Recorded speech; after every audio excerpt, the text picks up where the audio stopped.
PTS updates continue, a day in the life of Sorks and Sages, and crafting in 6.0 with a very special guest tonight, Zen. These topics and more are coming up on this episode of the Escape Podcast for Star Wars The Old Republic. Our broadcast astromech today is EPC 311. And playing alongside me is Seema. Hi, Seema. How's it going? Hi, Max. It's going great. I feel like I'm going to be sort of brief because we have a lot of stuff to talk about tonight. But I'll just say we had a fun night this week on Dantooine for MFN. We broke up into groups and did heroics, for which Zen was tanking one of them. He's normally healing, but not last Tuesday night he was tanking. And then we did rampages on Dantooine and rampages on another planet. I think we went to Terrace, which we haven't been to in a long time. And then tonight we had our ops team, LOL, which does not stand for Laugh Out Loud. And we did Queen on the pub side, Queen on the imp side, which is our pattern right now. And then we went and did the last boss of Dread Fortress. Bronte. And then, yeah, Brontes. And then we did the world bosses on Osis. So that was a productive night too. Yeah. And for myself, I've been kind of slacking on pirate reps, so I'm almost done with the Dantooine rep. I think I'm going to finish it this week. Anyway, I'm working on that. Cool. So that is my deal. How about you, Max? Well, before we get to me, I did want to reinforce we have a guest with us tonight, who is, which I'm really happy about, back in the States. So I had a chance to get him on the show for a little bit here, and going to help us talk about crafting tonight. But it's Zen. Hey Zen, how are you doing, and what have you been up to? I'm great, Max. How you doing, Seema? As you mentioned, I had a big trip across the Pacific to get back to low latency land, and I've been enjoying the reduced ping times. On the long flight across the Pacific, I got through a few of the Marvel movies. I actually recapped Ant-Man, Guardians of the Galaxy, Doctor Strange, Infinity War, and then Endgame. Oh my goodness. Yeah, and then I had a bit of a sleep for a few hours, and then I watched a few episodes of Westworld. Wow. Season 1 or season 2? Yeah, which one? Season 1. In the middle or the beginning or the end? Which episodes?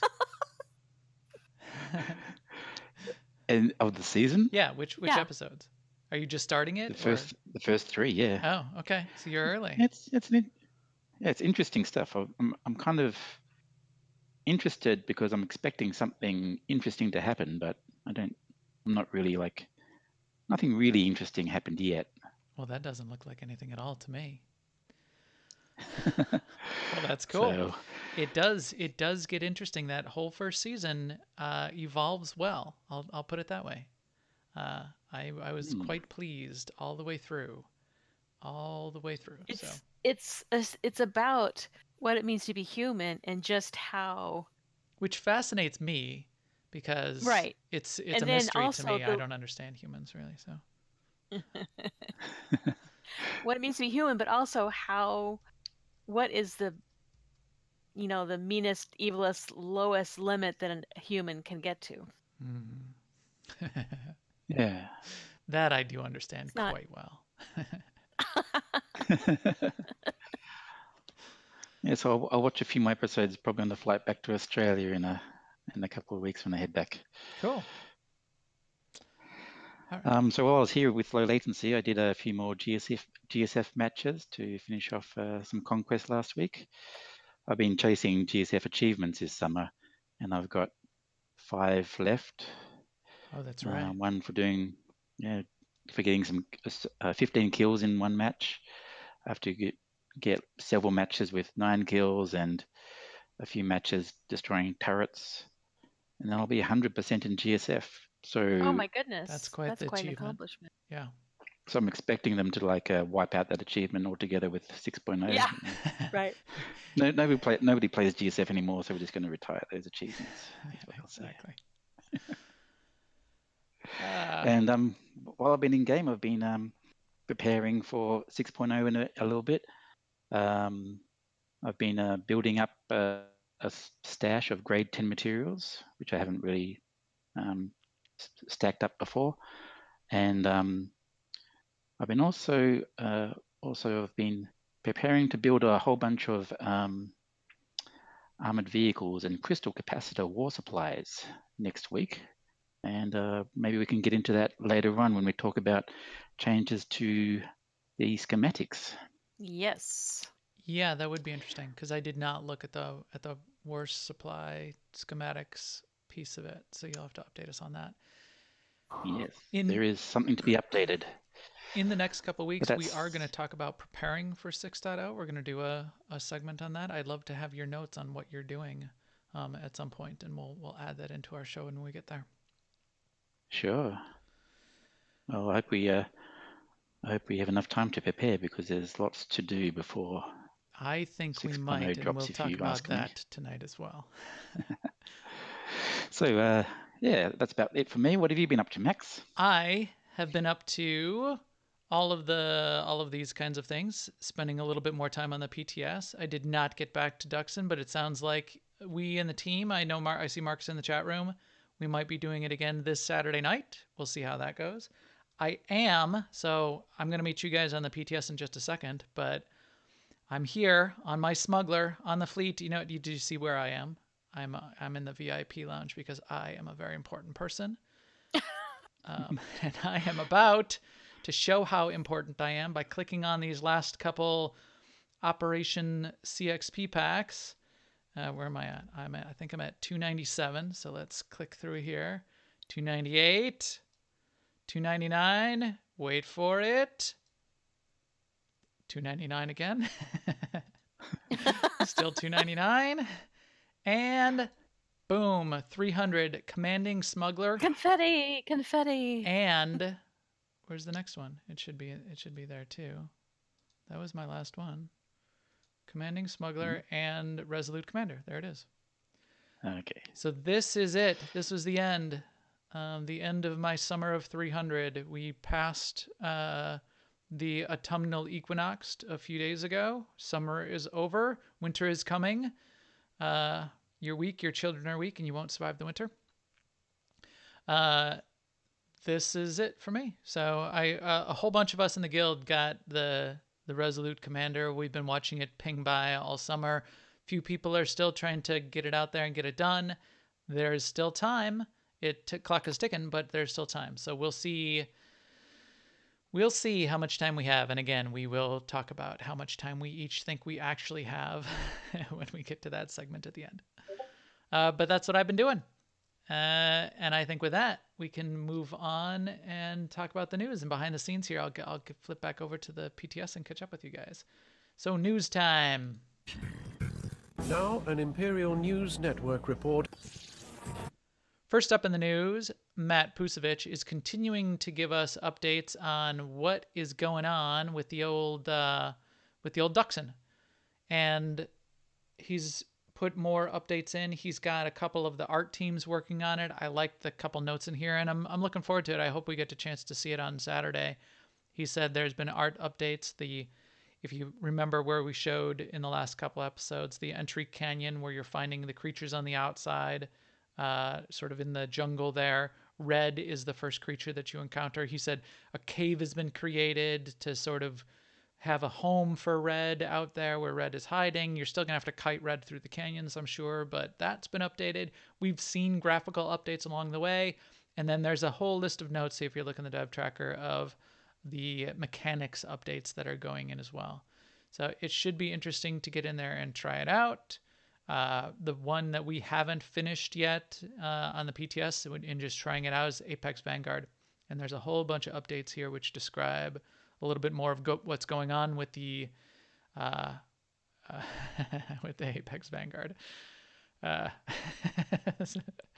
Look at this bullet. So third from the last bullet. Due to player feedback, the charge state of the battery was too hard to read. We have re-added the continuously pulsing the battery is fully charged red text to story mode and also introduced it to veteran mode. Second bullet. The previous note is obviously a joke. How could you possibly think we're that awful? Third bullet. Or is it? This is obviously written by Matt. And then, like, in here, this last note for veteran mode, there's 2 bullets. One is ticks of contagion will now properly spread contagion to all targets within the radius who do not already have it. Next bullet, contagion now does something it didn't used to. ... Matt loves that kind of stuff too. He loves the ... He did a couple things when we were on the PTS for the groups that were in there. He was sort of whispering notes to people like, "Did you notice that tooltip? I wonder what happens if you inject the stim on yourself twice. Wink, wink." There's a lot of those kind of things to discover in this operation, and a lot of jokes along the way. I really like that kind of hidden humor along with the clever and dastardly mechanics. So good stuff. What else we got, Seema? Oh, tell me a story, Seema. Tell me a story about sorks and sages. Tell me why you're telling me a story. So we now have a post in the forums, a long post with many words. It's called "A Day in the Life of Sorcerers and Sages," and what it is it's I don't want to say random, but they're like screenshots of examples of, say, if you were a sork or a sage and you took the following tactical and you had the following set bonus, and then it gives like a little narrative about how you might play or how it might affect your play if you had that particular setup. They're not making any comments about this is the best setup or this is how we think gameplay should be for sorcerers and sages. They're just saying, giving examples of how the gear, what synergy you'll have. So I kind of looked at the healing one for sage, and the example they gave was a set bonus called Empowered Restorer, which for the 2-piece bonus gives you 2% power, and for the 4-piece bonus, it increases the crit chance of benevolence by 10%. And then the 6-piece bonus is it makes benevolence heal for 20% more if you have a vindicate or amnesty stack and consumes one of those stacks upon use. So at first I thought, well, that's kind of interesting, or it could be interesting, because benevolence is a sort of an underused ability, so maybe that's sort of addressing that, give it a little bit of a boost. But it also interacts with how you maintain your level of force, or how you force regen. Sorry, I'm logging in here in the background. You got to remember, when you log into the PTS, don't click play. Otherwise, you end up logging in like 3 or 4 times until you remember to click on that little thing in the lower left. But yeah. And so then in this hypothetical sage, though, they've also chosen the tactical called One for All, which is the one where salvation heals more for each ally it affects. So like if you hit more of the people in your raid, then more healing. I mean, it will heal for more, not just because there's more people, but each person will get more. That's how I read that anyway. Yeah. So the example they give is, for instance, the Titan 6 boss in Scum and Villainy. They're saying that they gave a little explanation of how this particular seer with this particular, sage with this particular setup, how they might play through that fight. So it gives you an understanding of how they see these abilities interacting. So it's pretty interesting. Yeah. Then they gave examples for telekinetics and for madness as well. And they're not comprehensive. It's not like every tactical and every set bonus. It's just to gain an understanding. Mm-hmm. Yeah, so this is an interesting format, and I liked it. But the actual set bonus they give is, I think, not really a very exciting example for the healer, at least.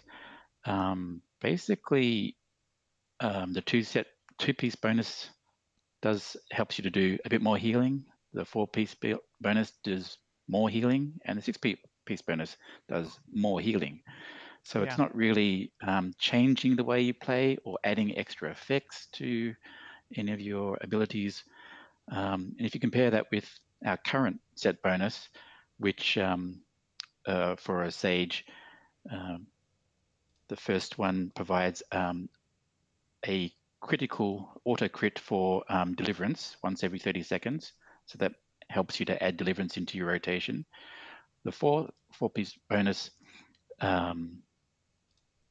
gives you extra force back when you hit a when you do your Vindicate. So you don't need to use Vindicate so often. And then the 6-piece bonus actually lowers the cooldown of Healing Trance. So all of these actually change your rotation in different ways, which I think is more interesting than just getting a little bit more healing from each step in the 6-piece set. Yeah. And also, if you don't have that 6-set bonus, when I'm in between bonuses, it makes it really laggy, right? Because that's a 1.5 seconds that you have to wait longer for Healing Trance, which is like a bread and butter heal. Yeah, so what I'm seeing here is interesting, but I don't know that it makes up for that 1.5 second We'll have to see. decrease. Yeah, we'll have to see. And the tactical does change the behavior a little bit, and so that's part of the point, and that's part of why it might be interesting with the synergies. But I mean, I kind of see that the set bonus would change your behavior too, because you may never cast Benevolence. You may never have been casting Benevolence before this, or yeah, you may have and been so if you gear up this way, then you're going to want to put Benevolence in you're going to put it back on a button. Yeah.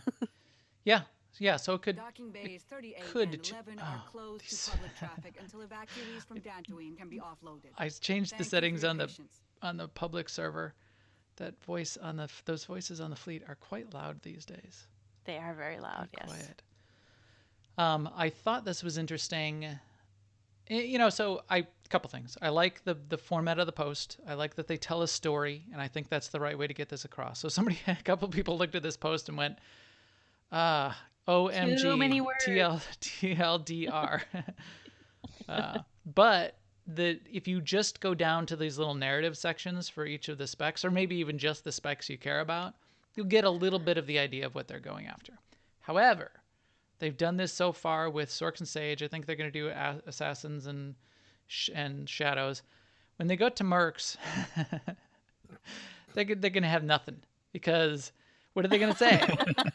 Well, you're going to rock it out twice, and then nothing changes, and your tactical is just going to make you, do all the things that you're currently doing. But, and then when rock it out. When they get to the narrative, they're going to say you're in the fight with no, that it wouldn't help you there. Say you were in the fight with Bronte. No, it wouldn't help you there. Okay, you're on the platforms for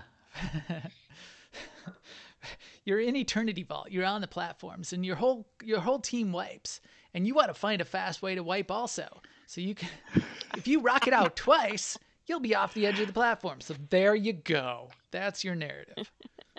Rock it out. Yes, I get it. PvPers have I've been DMing me and saying, rock it out twice. That's amazing. Yes, I will use it in PvP. This is true. However, a lot of people don't PvP, so rock it out. Woohoo. Or as a couple other people have been saying, you got to rock it out, you turn around, and you rock it back in. That's what makes it sweet. Because then you can use up 2 global cooldowns and at the reception. Rock it out and rock it back in. You can rock it out, rock it back in. You put your rocket out. And you end up in the same place, and 2 global cooldowns are wasted. So we'll see. We'll see what they do with the rest of these. Telling a story around each of the tacticals is good. I think there's still going to be a lot of tacticals that just don't have a great story around them. And I think if they think about it in this way, it's sort of a good almost test case for them that they should be going about and looking at and seeing from themselves. Does this tactical make sense? Is there some way we could make this more exciting or more interesting or more game-changing? So we'll see where that goes. Also in the news, August and September PvP report. So we did get another update from Mike Bradley, who's continuing to give those updates to us. We appreciate that. Not much has been going on, so it sounds like even the PvP team or just the whole dev team has been heads down on 6.0, which they need to be right now. They did put up a little bit of comments about some new reports that are coming in. around vote to kick. So fine. They did have a discussion down here below, and this also came up, I think, either on Twitter I saw it happen or in the forums. People pinging Eric and saying, hey, we're less than a month away from 6.0, and we haven't heard where the end of the season 11, we haven't heard even what the rewards are going to be, or are we definitely ending on the 22nd, or what's the deal? So Mike is confirming that it is ending on October 22nd. They will potentially, supposedly next week, have the wrap-up post on the season, this 8-month season that's been going on, with the rewards detailed and that kind of thing. So we'll see where it goes. We are a little bit late in getting that. I would like to see it happen more quickly. One thing that I caught in here that was quite interesting, which will lead into the next thing we talk about, is Mike pointed out that Dan has continued to update the web content roadmap. And I didn't realize he was continuing to update. He did promise to continue to update it, but it doesn't show up in the dev tracker. He's got to like ping it in the dev tracker or something. So what's up in the web content roadmap, Seema? Well, yes, like you say, he has continued to update it. And it's current. So like the last thing on there is the Sork and say the Galactic Sail, and then he says work in progress is the day in the life of Sorks and Sages. Mm-hmm. So the next thing coming looks like is day in the life of Assassins and Shadows and Shrink PvP of season 11. Great. Okay, so that's where I got that. So yeah. Boy, I keep saying so tonight. Stop me from saying so. Apparently, a day in the life of Assassins and Shadows is coming next. That's also the order that they put the class updates on the PTS, I believe. That makes sense. And then listed below all the upcoming article topics. This was interesting to me as well. Oh, Nautilins. I forgot. I should have showed you on the login screen. I noticed a new bug, new to whatever updates on the PTS there are today, but on the login screen, my Nautilin's head is about 1.5 feet above his neck with a gap in the middle on the left screen. That seems excessive. It's kind of disturbing too. It's the disembodied head floating above his body. He's been what's the word for that? Is that defenestrated? Anyway, he's been decapitated. But a bunch of other things are listed in here. A bunch of other things that I would like to hear more about. A bunch of other things that we're running out of time to hear about. I would be interested in seeing this stuff sooner rather than later. So, okay. we'll see what we get. Also in the news, the Grand Galactic Sale continues. This will be cumulative. As they said, the newest stuff for this week is Flares, Species Unlocks, and Legacy Unlocks. Flares is kind of cool. Now I remember I saw just a couple days ago, SWTOR posted a couple pictures of all the flares that are available. The little Jawa flare is kind of cool. It turns your character portrait on your flare into a Jawa. Puts a little bit of the Jawa text, the Orobesh around it, and it does look kind of cool. I haven't collected all that many flares, but also the Species and Legacy Unlocks. That does tend to be something that's interesting to me. Legacy Unlocks in particular. I may check that out. Anything that either of you, Zen or Seema, are interested or looking for that you hope is coming in weeks 4, 5, and 6 in this Grand Galactic Sale?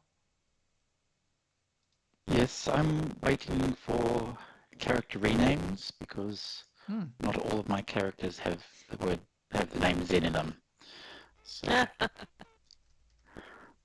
I'll need to update the rest of them. And just general unlocks like pets and mounts and so on.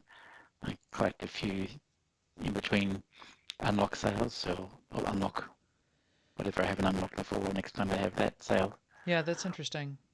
One of the things they mention from time to time is that it's still apparent that there's no customization in the costume designer for weapons. Right. Okay. We know that. Every time they say it, they say not yet, not yet. So the speculation continues to be that they're looking for an opportunity to put that in. With that in mind, from time to time I keep thinking I should look for an opportunity to grab a couple weapons that I really like. It would be interesting to be able to have a couple legacy unlocked weapons and be able to use those for costume design on a few characters. I've got some in game that I really like. I really like the Gree ones, for example, and those are legacy bound, so it's been easy enough. But on my mercenary, for example, I have non-legacy bound weapon that I really like, and I can't use that on any other character, and they're not that easy to get. So I'd like to have a cartel market equivalent that I could then use in lots of different ways. That'd be interesting to me. In community news, hey, coming up a week from tomorrow, there's a Cantina event in New York City. And guess who finally booked some flights and rooms to be out there in New York? Me. It's me. I will be in Midtown. I'm staying over by Central Park, so I can Zen laughs every time because I didn't know what downtown meant when I first was talking to Zen. Because when we say downtown in Chicagoland, that means if you are outside the loop, anyone outside the loop, you sort of think of it as the radius of a circle. If you're outside the center, you're heading downtown. That's not what it means in New York. Downtown means the south end of the Manhattan Island, and Midtown is the middle, and then there's the east side and the west side, and probably there's an uptown. Uptown Girl, is that? Of course, there's an uptown. Okay. Anyway. You don't have an uptown in Chicago? We do not have an uptown in Chicago. We have the North Side. Northsiders, which is kind of an uptown feel. The North Side versus... We have North Side, we have South Side, we have West Side, we have downtown, we have the Loop. The Loop is sort of the thing in Chicago, and everything's in relation to the Loop. Anyway, that's how we work it in Chicago. That's the Chicago way. I will be in New York.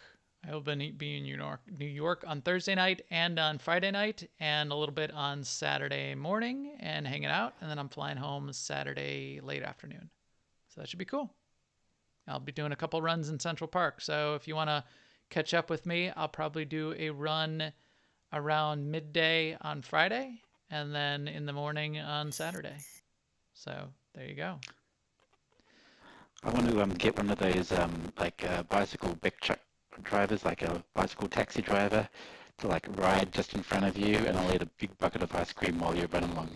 That's fine with me. I like that.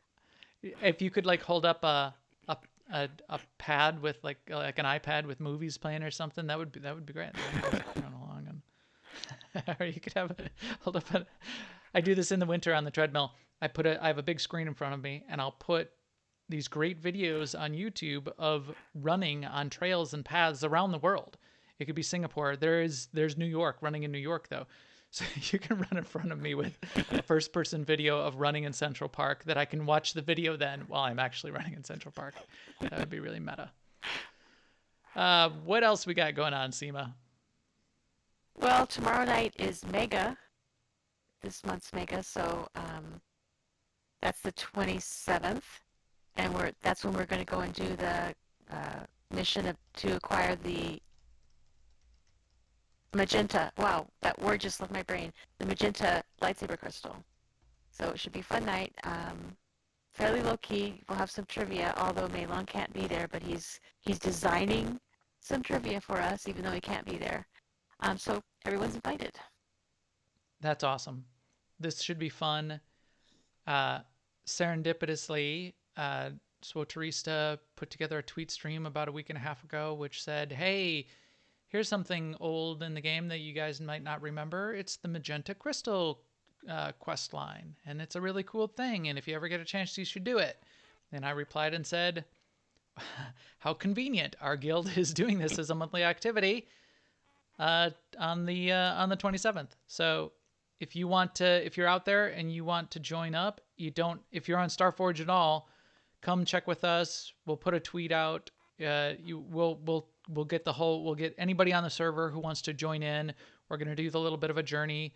We're going to bounce around a few different places. We like to hang out in Discord while we do it. We like to do trivia, and we'll have some prizes and some fun along the way. 8 p.m. to 10 p.m. Central, center of the universe time. You can think of Central Time Zone as sort of like the downtown of time zones.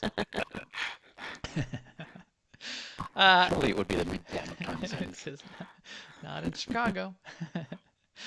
And shout out to the chat room. Thank you, chat room. Thank you for being here. I see we got a pretty good crew out there watching us live. If you are not watching live, thank you for checking out the video or the audio or all the places where we do this podcast. We would not be doing it if you were not getting value out of it and participating and helping us out. It really makes a big difference. So thanks as always. You guys are the best. And with that, I would like Zen to join us for a segment.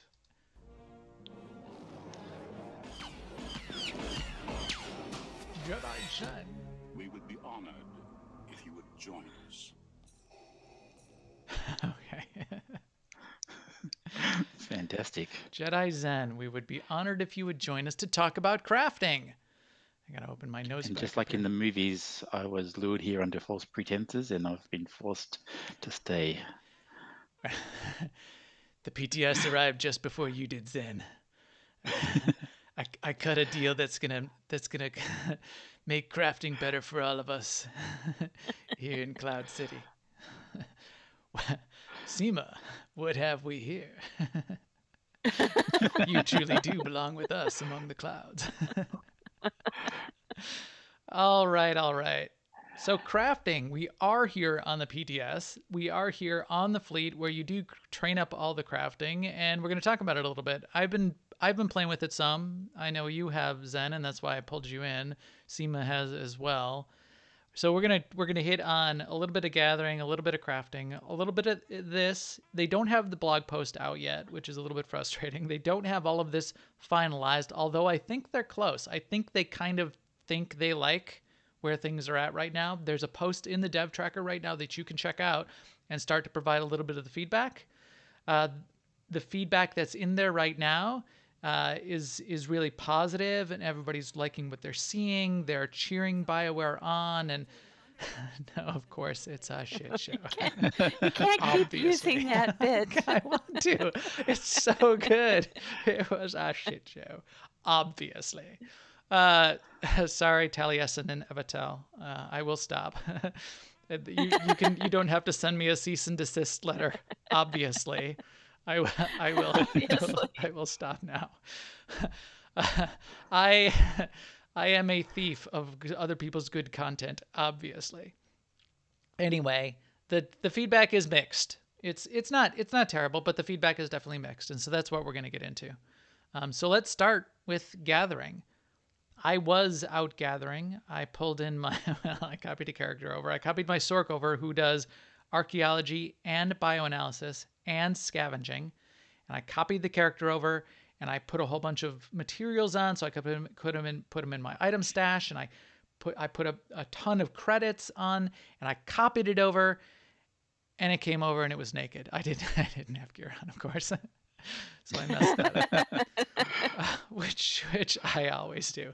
So I copied some gear over then, and I took that character and I sent it out to Osen, not Odessin, not Osis, Onderon. Onderon, that's the one. I sent it to Onderon, and I did some gathering. So what are you seeing on gathering? So we have grade 11 materials.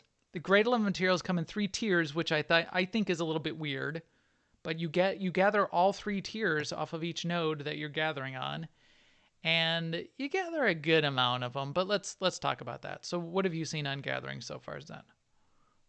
Well, I haven't actually been in the open world. I've been sending companions out. And as you level up from 600 to 700 in your gathering skill, you'll start not just getting the greens, but you'll start getting some of the blue, and you'll get more of them. And eventually you'll be getting purple, blue, and green all at once from the same mission. And so you have all the different types, like, artifact fragments or power crystals in all 3 different colors. It makes for a lot of materials. It's basically like as many materials as 3 new crafting levels. So it's just as well we have this lovely materials stash to put all of those piles of materials into. Yeah, okay. Yes.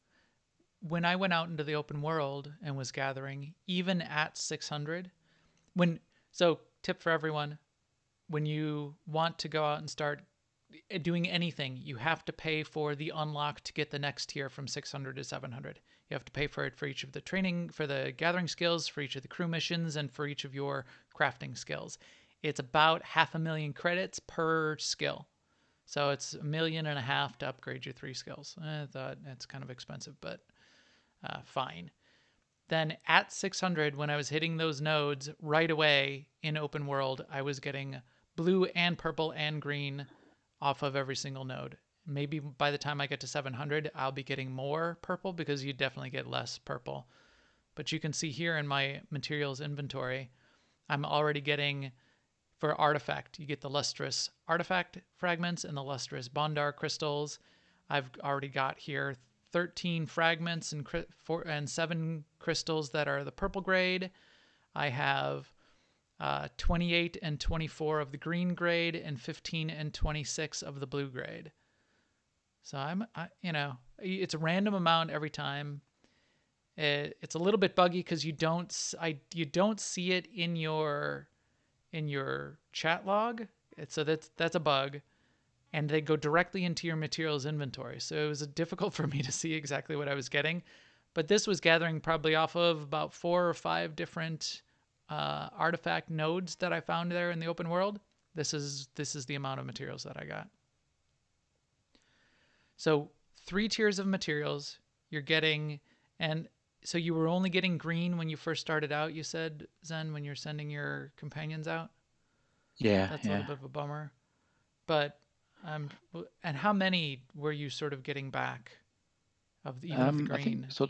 I think it was the old numbers. Like I think it's usually 8 for a regular rich mission, and then it's 6 for the others, and then 4 for the moderate.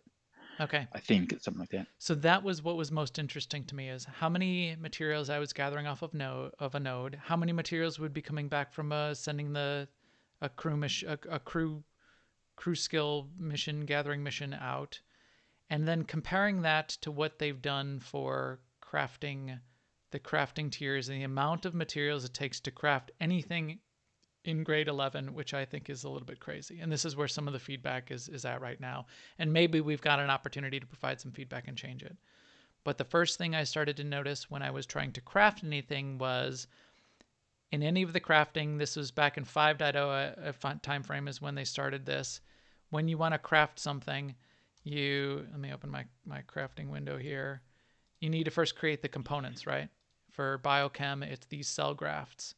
You create your cell grafts, and in any of the other previous tiers, all of the other previous tiers, 1 through 10, you would take 2 of the cell cultures and 2 of the extracts, or 2 of the microbes and 2 of the agents, whatever of the 2 types of materials for that grade. You would take both of those materials, 2 of each with 2 of the white materials, and then you make a component. At grade 11, suddenly for some reason that goes up to 10 of each and 8 of the grade 11 component, which also costs, like double the credits cost of any of the other previous tier of components. So it's terrible. So to make one cell graft, one of these components, you're not getting enough off of sending one companion out on a mission to go gather a bunch of materials. You can't even make one single thing in your list of anything in your crafting window after you've got, you sent a companion out to gather some mats.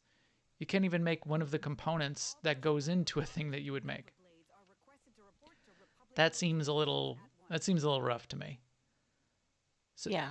So everything at a minimum is 5 times more expensive in terms of materials than it has ever been in the past. What's your guys' view on that? shit show, obviously. Yeah, it's going to make crafting a really long, process. Um, and I'm not sure how much of the crafting you've done, but those three components, tiers that you see there in your window, I'll call them blue, green, and purple, rather than their proper names. But to make the blue, you need 3 of the green, and to make the purple, you need 3 of the blue. So actually, you need Wow. 9. You need to make 9 green before you can make 1 purple. That's crazy. And 9 green then would be 90. Basically, you need 90 of each. So you need 180 individual gathered mats to make 1 purple assembly component. And I bet you need more than 1 assembly component to make your whatever your earpiece that you're going to make. You probably need a minimum of 2. I mean, to make a single stem, I need 2 of the green. So Yeah. you're going to need 360 mats to make 1 purple stem at a minimum. So I actually, you can't learn the schematic for the purple skim. You have to learn the green. Yep. And then reverse engineer at a 20% chance, I think. And then there's a 10% chance to reverse engineer from blue to purple. And then I've only got to purple, but it shows there's a 5% chance to reverse engineer to get something else. Oh, So maybe that's there's right. going to be a golden level of stim. I did see a couple notes in the forums where people were discussing that legendary tier. I don't know. Yeah, that I didn't get that far either. As you can see here, I didn't even get beyond green. I just started looking at what it took to get there. I did send out my diplomacy. I had a copy of a diplomacy character. Send my diplomacy character out to get some of the diplomacy mats, so I could even make a single stem. Now, finally, by the end of a couple days, I've got enough materials to make 1 single stem of the green tier. So here, right. I will send Nico Okar out to make my 1 stem that maybe will be done in the next 7 minutes. Yeah, I've been using Java Junk to buy materials from the vendors, the Java vendors downstairs. But at 200 Java Junk for one piece, I've literally been going through millions of pieces of Java Junk to research and see how far I can get and see what happens. Which is crazy. And we're only able to do that because on the PTS, you can copy characters over and get basically infinite amounts. That will not be viable once 6.0 starts up. We're going to have to be out there grinding our characters out there in the world, and there's going to be lots of competition over those nodes. How long is it going to take for us to even get to those good stems that we need to that we're going to want to get, or to make our first end game piece of anything? It's going to be insane. The 288, the artifact level stem that I reverse engineered was item rating 288, so it's possibly not the highest. If the rest of the gear is going to something like 300 and something. 306. 306. But the there might be another were never up to 252. So that's true, yeah. So but especially if there's a gold tier above it, there could be it could go a little bit higher. And so to make that, it's a set of 4 stems. You need 60 of the purple materials, 120 of the blue materials, and 360 of the green gathering materials. Wow. And then you also need 24 of the blue components, like the one that you can buy from the vendor, or you can also get it through missions. 48 of the green version of that, and 144 of the white version of that. So how much? I mean, what is even just the baseline minimum credit cost? That's so those crafting materials. They're actually labeled as medical equipment, right? At the moment on the PTS, but I don't think that they're the same as like the what you get from diplomacy, the other materials. I think it might have been a mistake or a bug in the PTS. but the price is not that much if you want to buy it compared to grade 10. Grade 10 it was 2,800 roughly. Yeah, 2775. I And see it here. yeah, and then grade 11 is 3.3, 4.1, and then 4.6 for green, white, green, and blue. So it's not quite double for the blue version. But if you need 180 grade of the white ones at 3,500 each, that's not insignificant. 3,500 times 180 is 500,000 credits, 600K credits. And you said that was to make one purple stem? No, four. A pack of four. A pack of four. A pack of four stems. Yeah. So I mean, so just of that one mat that and they're not permanent stems.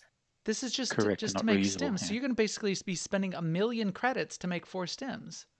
So you said what? 180 of the white. How many of the green? 48 green. 4125 times 48. That's another 200. And then how many of the blue? 24 of the blue. Yeah, this is insane. And that's another.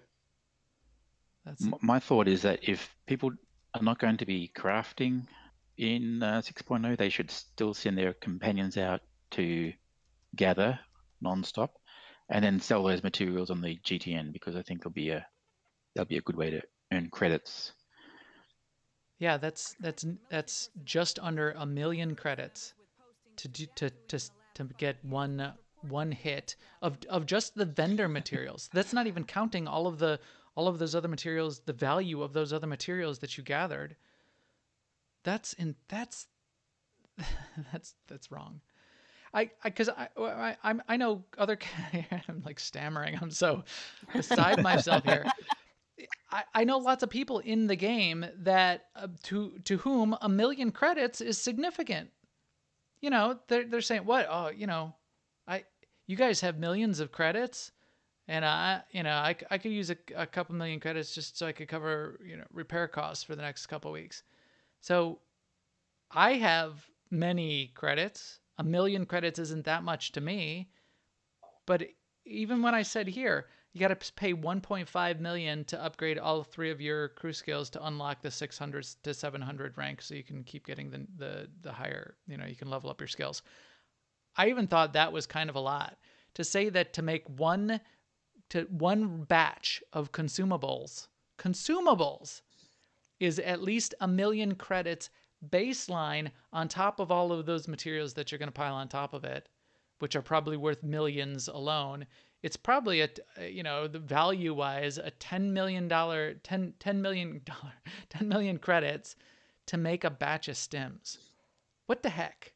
The heck do you mean, Jerry? Wow. Okay.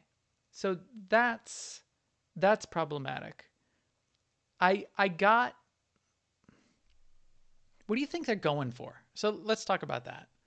Let's talk about what you think why you think either of you or why anybody out there in their right mind might have come up with this kind of system for 6.0 and thought that this was a good idea. I think it reminds me of the I'll call it a fiasco with the slot machine in the stronghold, where it was way off one way, and their immediate reaction was, no, it's fine, we meant it to do that. And then they decided to fix it, and they went way far the other way. It's sort of like they don't have a middle ground when they do stuff.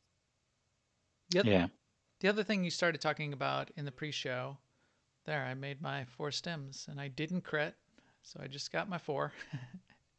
And it was expensive just to get these 4 green ones. I'm going to reverse engineer them in a second and see if the big bag of jack squat that I get out of reverse engineering them, which I'm going to do. So this is the other thing with all of these tiers, these green stems, woohoo, I'm going to be making a whole big batch of green stems so I can get the blue stem schematic. Then I'm going to make a whole batch of blue stems so I can get the purple stem schematic. And if I need to get the legendary stim schematic, then I'm going to make a whole batch of purple ones so I can get the legendary one. And then I'm never going to make any of the other colors ever again. No one ever makes the lower tier colors. If I'm making stims, I don't go back and make green stims. Although, well, maybe I am because it's going to cost me 10 million credits to make a blue set of purple set of stims or whatever. This is ridiculous. Okay, back on the point that we were just making.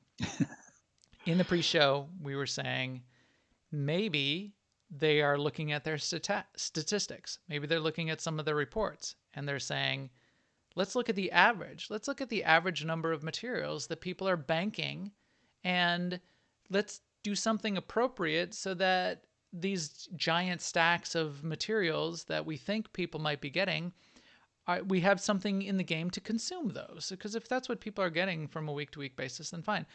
So, Seema, you made a good point. Maybe they just looked at the average. Let's look at the average. Let's look at the average. What are the average stacks of mats per player? And the average is coming out to something like, thousands of, of grade 10 mats per stack. It's only looking at the average would be the wrong stat if that's what they looked at, compared to the median.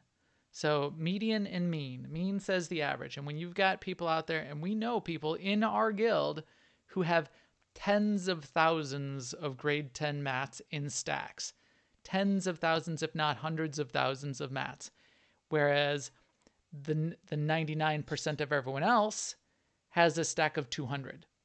So the average, the average is going to be 5,000. The median is going to be 500. So if you're designing for the average, because you've got these people that are way skewing the curve, it's going to screw everything up, and maybe that's what they did. So is that what you were sort of getting at, Seema? I mean, yeah, I was sort of getting that, because it can't. I don't believe that they looked at these numbers and they said, yeah, that's what we want this to cost people, and based on them, most people having 200 of these, we want to increase this by a factor of 5. I can't believe that was the goal. And it's not. Maybe it's not even maybe just their goal a factor was of just 5 is what we're placeholders. seeing. I said factor of 5 to start, but that's factor of 5 for the green tier, which we don't care about. Oh, right. And I didn't realize that the blue tier was now take a stack of the green tier to make the blue tier, and for the purple tier, take a stack of the blue tier to make the purple tier. So that's like exponential. Right. It's going to be like 50 times. Yeah. Right? So either they just picked like one seed, like placeholder number, and this is what it blew up into, and with the idea that they were going to tweak it later, but oh my gosh, so far off. So it's definitely a really, really big change from what we've had before. And as Sir Galahad said in the chat, maybe they're just going for like a long lifetime of this crafting tier. They don't want most of the players to be able to craft the best things within the first 3 months or first 6 months, maybe. Most players are not going to craft at all. Right. Yeah. And even the high-end crafters, I think there would be fatigue if I have to spend hours to craft one set of stims so I can use them in my ops team on the weekend. That's going to be really frustrating. For one. For two, I get the idea of wanting some depth to the crafting system, but if the depth is exponential, do all of this to get to the green tier. It reminds me of my argument to them, or my conversation around what is the state that people want to play at. If I'm going to look at the gear tiers that everyone, if you're a progression raider or progression ops team, you want to get back to doing your nightmare progression, you're going to want your target set at 306 with the set bonus you want and the tactical you want, and you need the time to the journey, the journey to get to 306 for the set bonus and the tactical that you want to be something reasonable so that you can get back into the game. What they've done here is they've created a whole bunch of depth to the crafting system, crafting tiers. And I don't know if they think that, that people should just be satisfied with just using green tier stims. I wonder. Yeah. Maybe that's what they're going for. Maybe they're saying, well, if you want to use the purple tier stims, then you're going to need to spend 2 hours grinding mats, every week so you can use those, so you can be the one that has purple tier stims in your ops team. Otherwise, forget It's going to be more than 2 hours for the purple. Right. I mean, at a minimum. And the people who use those stims, that's a huge change, and nobody's going to be satisfied with the crappy stims. All of the nightmare people are going to say, well, that's the best in slot. Best in slot is what everyone wants to have and use and do. Nobody's going to be satisfied, no matter what you do or what you say or how good the blue tier is, to say, fine, blue tier is fine. So then everyone who's a nightmare progression raider, and really everybody else is still going to feel this way, they're all going to say, welp, I guess BioWare is telling us we need to spend 8 hours a week farming materials so that we can run our nightmare progression. Forget this game. That's what they're going to say. So there's more. Yeah, let's hear it. Lay it on me, So, Zen.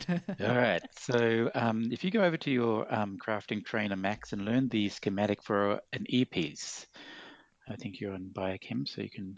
I think I or an think I already implant. did, but yeah, I And if we look learned at everything I could learn. So let me just bring it up here. I bet I've got them in here. Okay. So let's go to my implants. I can make implants. So I can make the Right. green tier implants. Oh, here we go. Oh, yeah. So here we have a 268 rating piece of gear. Which is crap. I mean, to be clear, 268 green implant is crap and useless. So go on. Okay. So there's some components you need. You need to there's actually two different types of components for all the others, but for Biochem, there's only one that uses the compound and sample.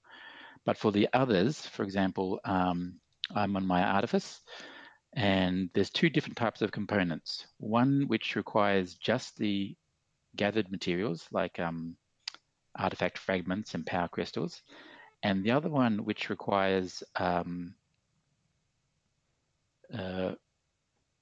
I call them mission materials, but I'm not sure what you really should call them. Premium. They're called the premium, the exotics, right? So the refined No, isotope stabilizer and the solid resource matrix. No, not those ones. So my like gemstones or underworld.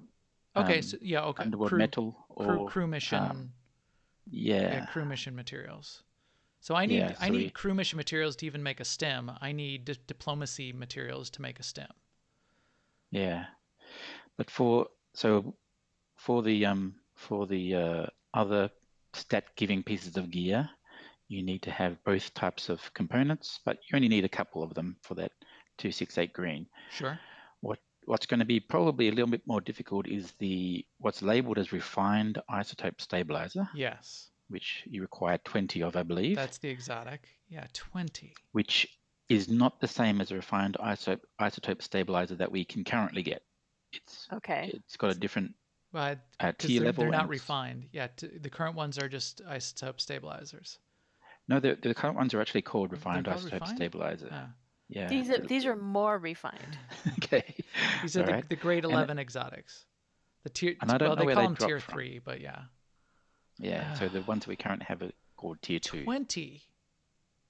So I don't know where you get them from, but currently we get the tier 2 version of that from Flashpoint and Operations. Well, it says here in the tooltip where you get them from. So the blue Oh, it one, the does? refined isotope stabilizer, is found in master flashpoints, story veteran and master operations, and ranked war zones. Ranked war zones, really? And then the solid resource matrix, the purple one, is rewarded for completing a personal goal of conquest. How many do I get? If you complete a character on goal with a large target, you get 4. 4? So you would need to have 5 characters complete their conquest to be able to make 1 implant. Plus, probably you'd need to run a few operations and some flashpoints to get enough of the refined isotope stabilizers.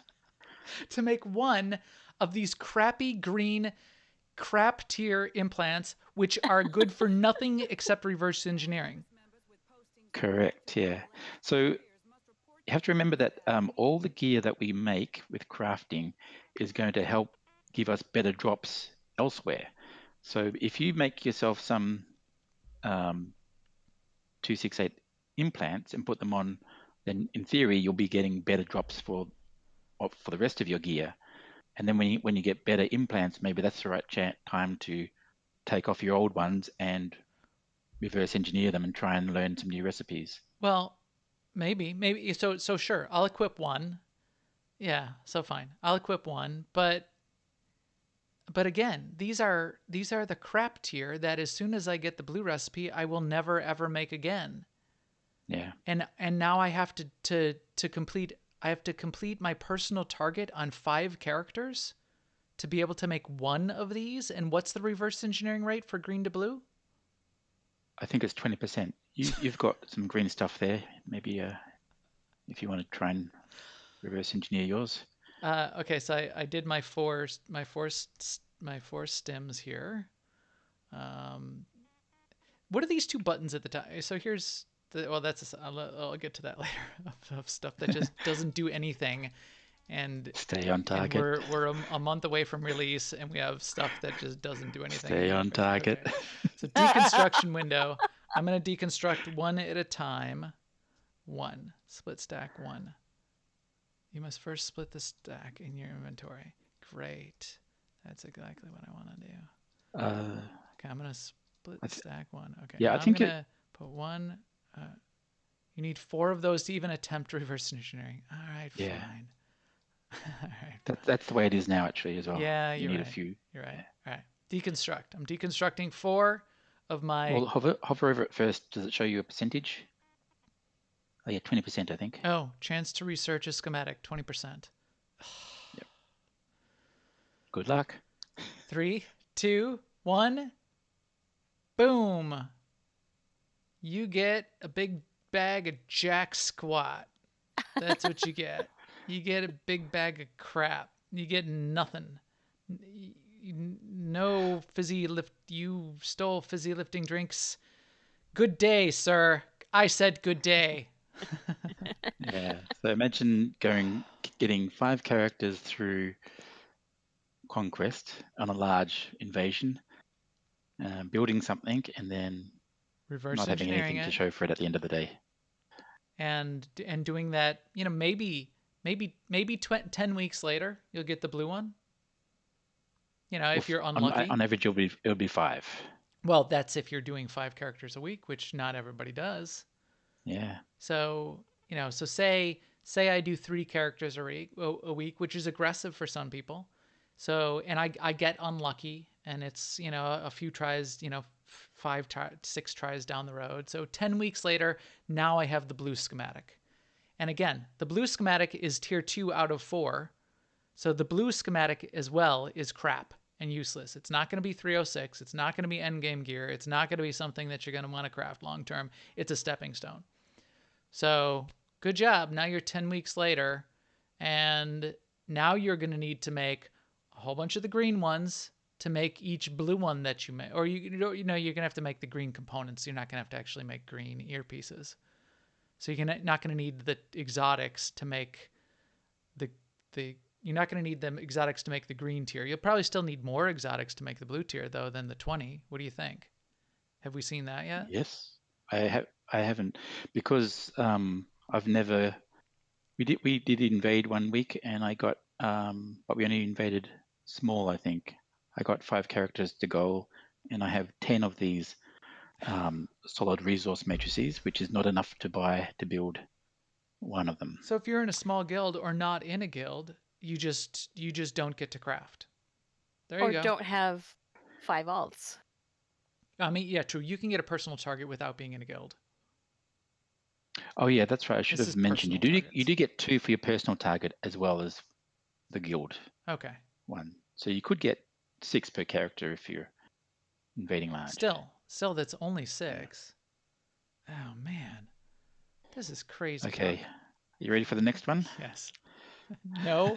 Yes. No. All right, so you don't have any modifications as a biochemist, but I'm on my artifice, and I'm able to make hilts for lightsabers and double sabers. Okay. I was To worried make about one this. hilt requires the same materials as it does to create a another piece, a full piece. Like in my case, it's a relic. So I would need to have 20 solid resource matrices and 20 refined isotope stabilizers to build one hilt. One Or hilt. one mod if you're a cybertech or enhancement, or one piece of armoring if you're a synth weaver. So again, I'm a nightmare raider, and I want to min max my gear, and I'm wearing 14 pieces of gear. That's all. That's all my. Well, let's just say my right side. So 7 pieces of gear, and I need to change out my mix of alacrity versus crit versus accuracy, and so I need to make 7. I'm going to switch out 7 of my mods and enhancements. So 1 for each of those pieces of gear on the right.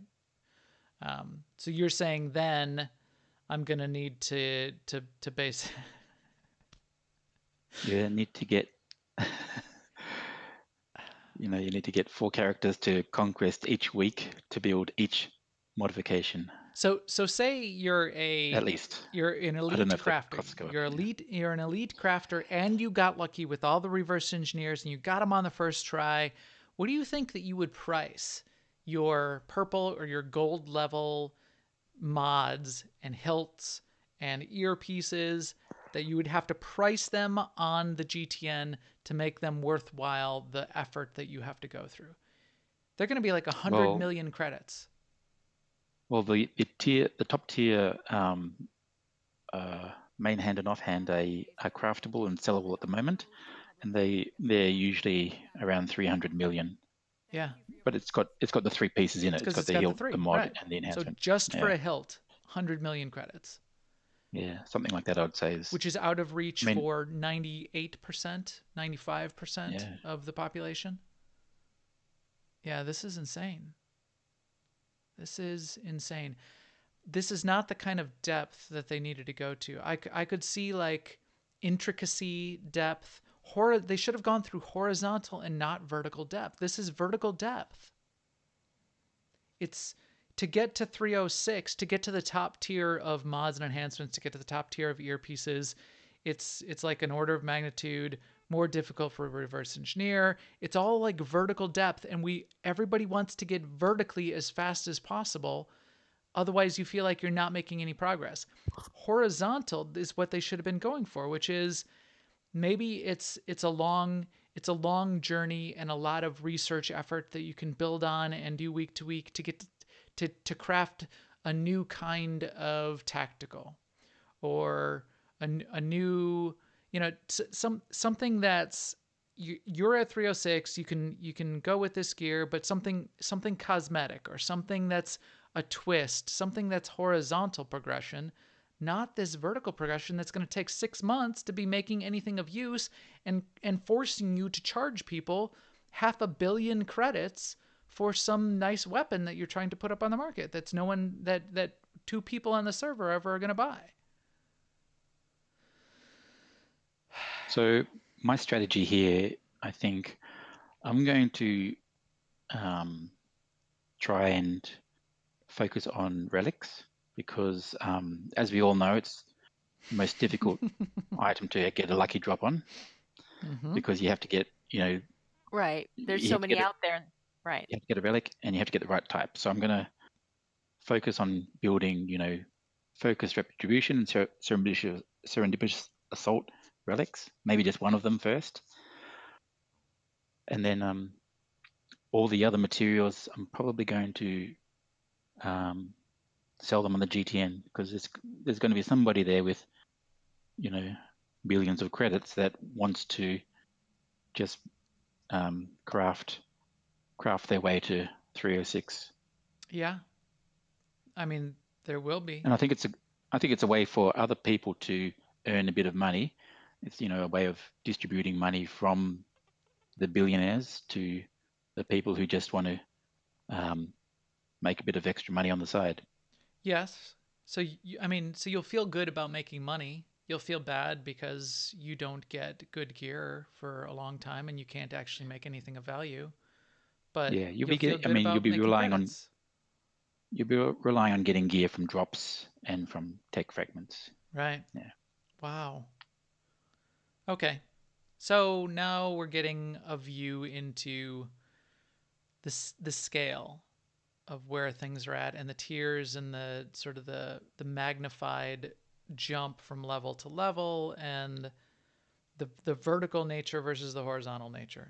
My conclusion at this point would be that my general feedback would be I don't mind that there's a little bit of vertical progression. I don't mind that there's a journey, but again, think about the journey and the time of the journey.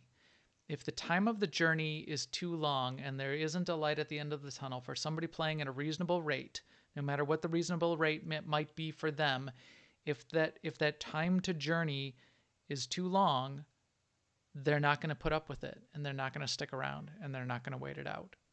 So the time to journey for a Nightmare player needs to be weeks, like on the order of 2 weeks, 3 weeks to get to their best in slot and to be able to be making things of interest that they can use to tune themselves up so they can get back in their Nightmare progression game.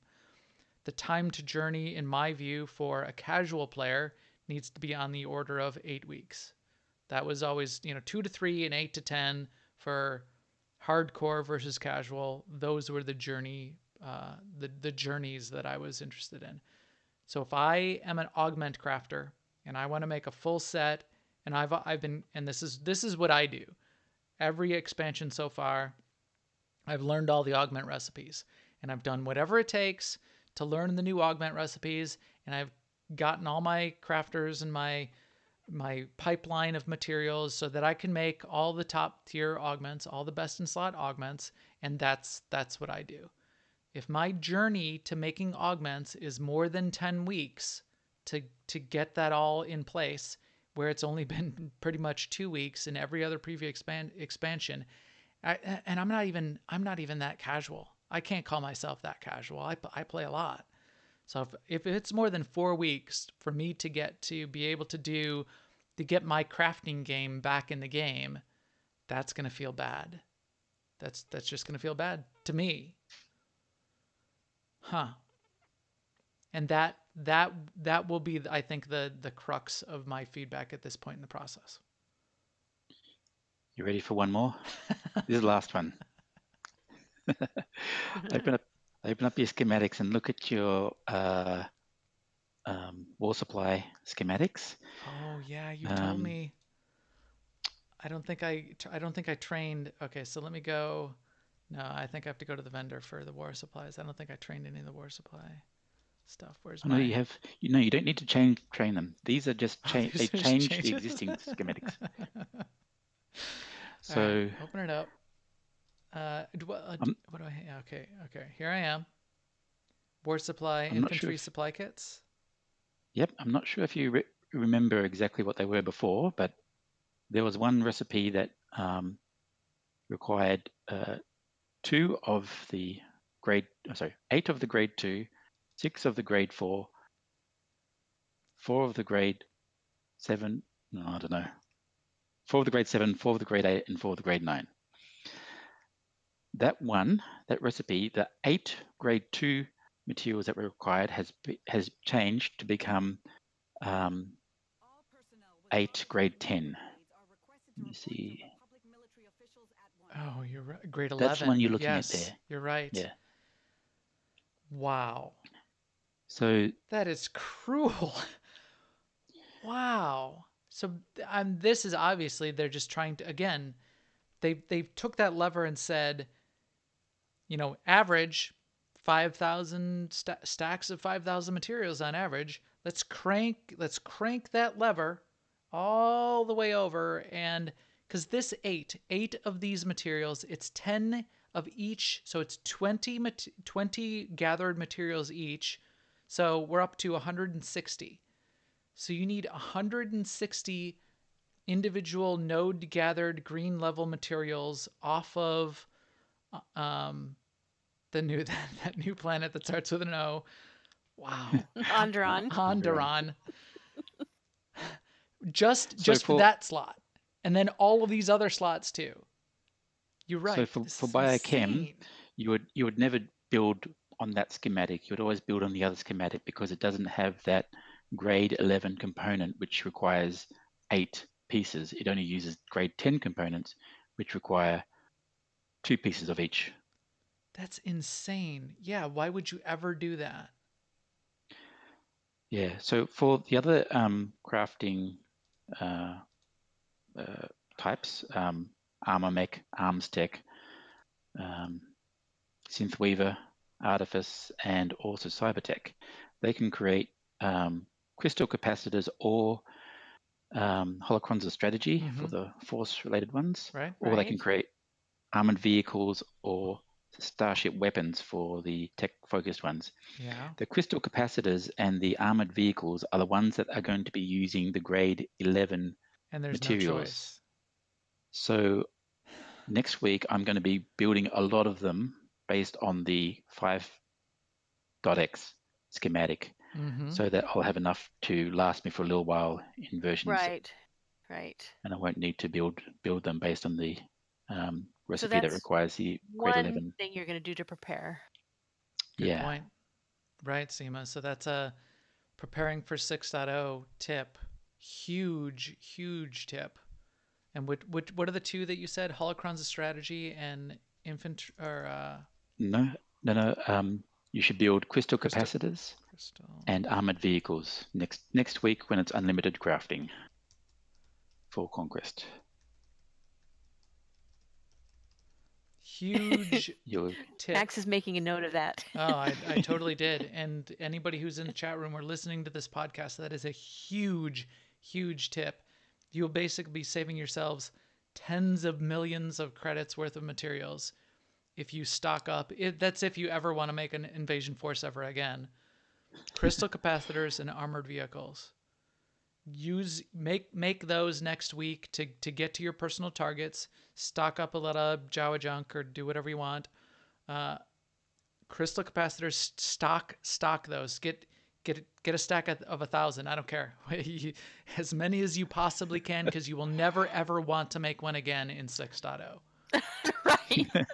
You won't be able to make one again. You won't. And I mean, the opportunity cost of even making one will literally be millions of credits.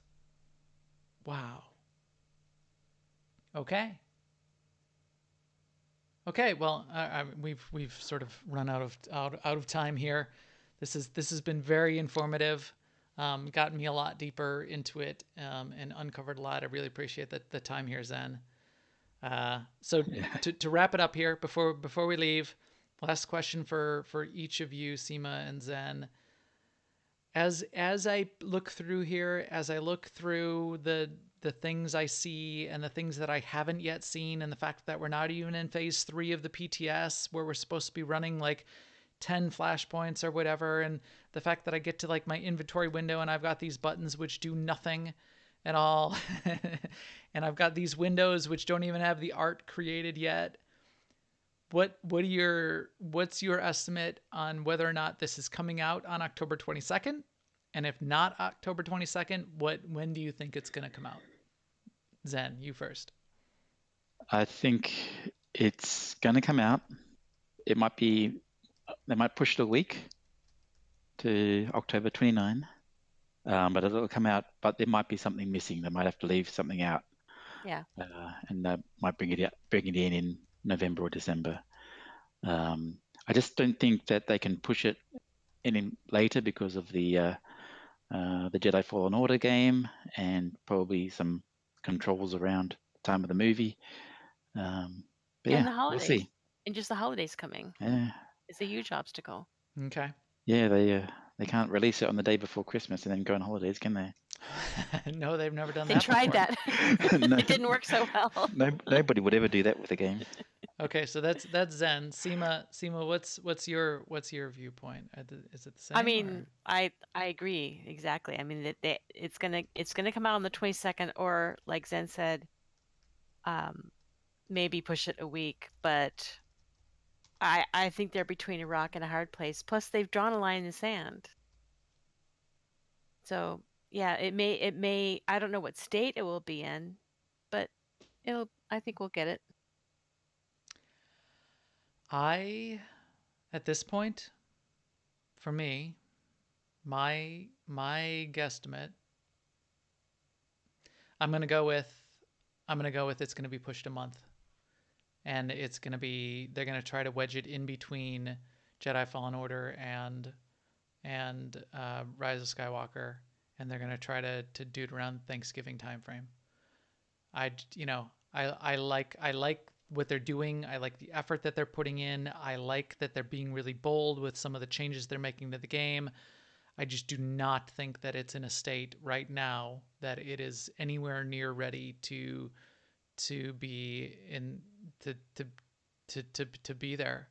I mean, as I said, I've got a whole list of things that just don't even work, aren't even there. I can go to Onderon, and the mini map, just the art isn't there. I'm looking at my materials inventory, and it's not. What's it's in not the done. PTS is not necessarily what's done yet, though. I mean, Okay. what's on the PTS is what they want us to test for sure, but And I don't think that even half the things that we've tested so far are anywhere near Yeah, a no, state of being done. no, I think you're right. That's just my view. And again, if I'd be happy to be surprised, but and I'm typically optimistic on these things, and giving people the benefit of the doubt, but I cannot see it in any way being ready for. I mean, we're already at the 27th of. They still have a month.